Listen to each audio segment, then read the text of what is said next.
Olá pessoal, hora de fechar o Facebook e discutir um pouco da nossa lição de casa. Bom, essa videoaula é sobre os casos especiais de concordância verbal.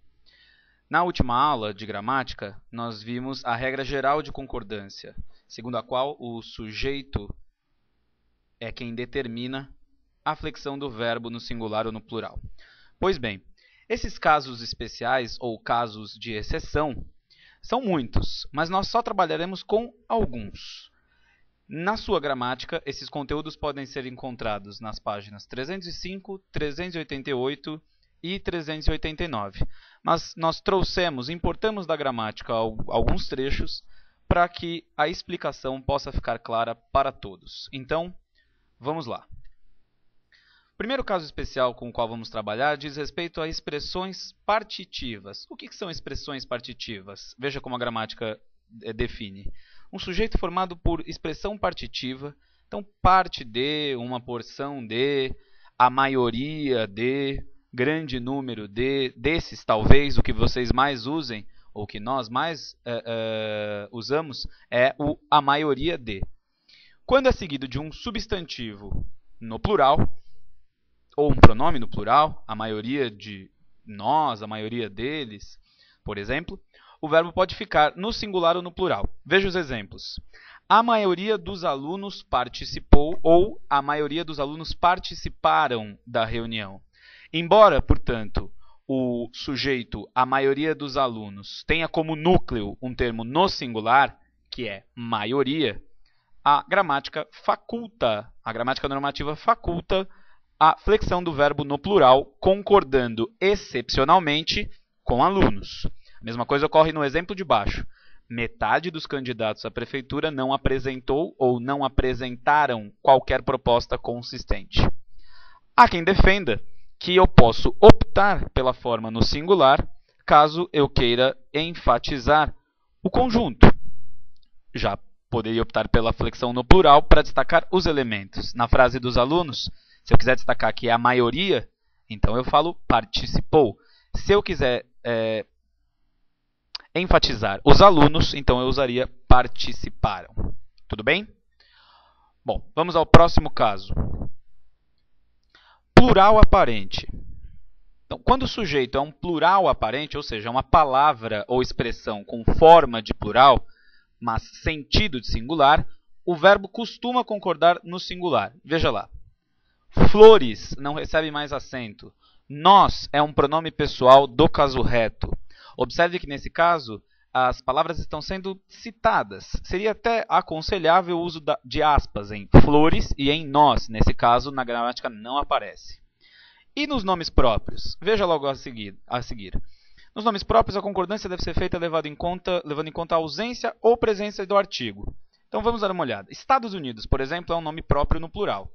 Então, como eu devo fazer a concordância? Ora, se eu disser os Estados Unidos, o verbo vai plural, porque eu usei o artigo os. Então, veja o exemplo. Os Estados Unidos impuseram uma nova ordem mundial. Se eu uso o termo sem o artigo, por exemplo, apenas Estados Unidos, aí eu poderia ter o verbo no singular, como em Estados Unidos impôs uma nova ordem mundial. Veja o exemplo, pulando o exemplo de Poços de Caldas, veja o exemplo de Minas Gerais. Então, eu tenho duas ocorrências. A primeira com um artigo, as Minas Gerais são inesquecíveis. E o segundo, sem artigo, Minas Gerais produz laticínios de boa qualidade. Esse é um ótimo exemplo comparativo aí. Então, quando é acompanhado do artigo, o verbo vai para o plural. Se não é acompanhado do artigo, o verbo fica no singular. Estamos nos referindo aos nomes próprios. Nome de lugares, como Estados Unidos, Poços de Caldas, Minas Gerais, etc. E nomes de obras literárias. Por exemplo, veja ali, Os Lusíadas, que é um poema épico do Luís de Camões, escritor português Luís de Camões. Os Lusíadas consumiram anos de dedicação do poeta. Ou As Memórias Póstumas de Brás Cubas renovaram a estética do romance. Pois bem, seguindo, nós temos o caso agora das porcentagens, para você usar bastante, principalmente nas aulas de matemática e de ciências, certo? Então, o sujeito se o sujeito for uma indicação de porcentagem seguida de substantivo, o verbo pode concordar ou com o numeral ou com o substantivo, embora a tendência seja concordar com o substantivo. Então, se nós temos claramente porcentagem do quê? 25% do orçamento, 85% dos entrevistados, 1% da classe, 1% dos alunos, a tendência é ignorar o número 25, 85, que é mais que 1, obviamente, ou o próprio 1, e considerar os substantivos que estão acompanhando esses números. Então, veja lá, no primeiro caso, 25% do orçamento do país deve destinar-se ou devem destinar-se. Deve, se eu quiser concordar com o orçamento, que é a tendência atual, e devem, se eu quiser concordar com o numeral 25. 85% dos entrevistados declararam sua insatisfação com o prefeito. Agora eu não tenho uma dupla possibilidade, tá? Porque entrevistados está no plural e 85 também é mais que 1, ou é diferente de 1. Veja com 1%. 1% da classe recusou-se a colaborar, 1% dos alunos recusou-se, se eu quiser concordar com 1, ou recusaram-se, se eu quiser concordar com alunos, que seria a tendência mais atual. Um último caso, e talvez o mais complexo. Nós precisaremos relembrar a noção de oração sem sujeito, tá? Que você estudou o ano passado no 8º ano.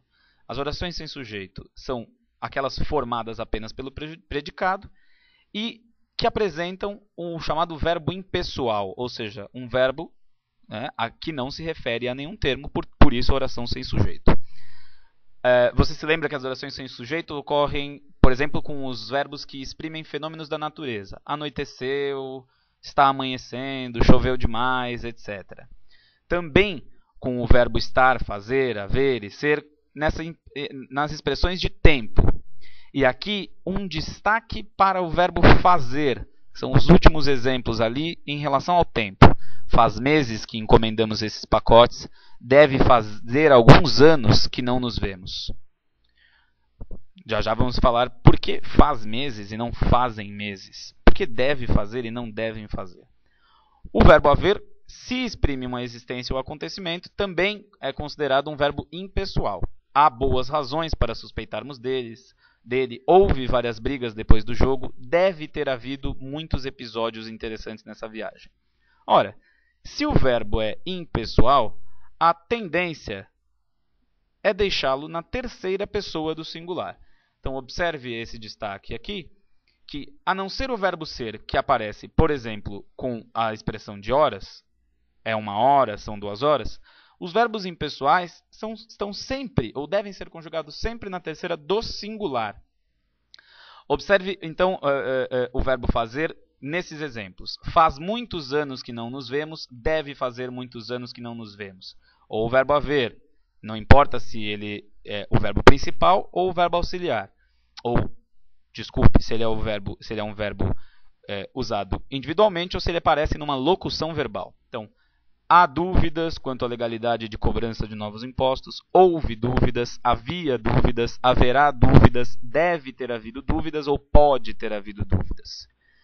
Para tentar organizar melhor a questão dos verbos haver e fazer, que são as maiores pedras no sapato, ou os maiores objetos, ou melhor, os principais motivadores de alguns escorregões em relação à gramática normativa.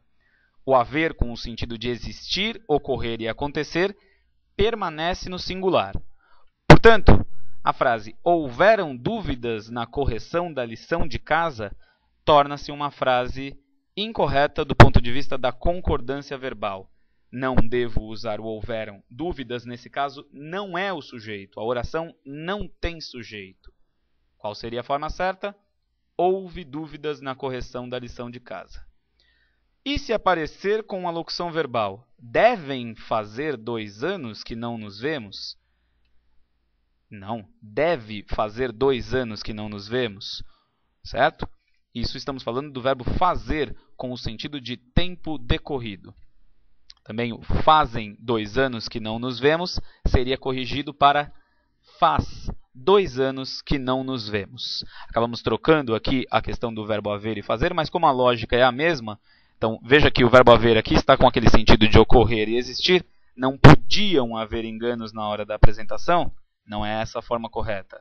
Não podia haver enganos na hora da apresentação. O verbo haver é o principal, tanto nessa estrutura quanto nessa o verbo fazer, e ambos são impessoais. Portanto, o verbo auxiliar deles, no caso de fazer aqui o verbo dever, fica no singular, e aqui o verbo poder também fica no singular.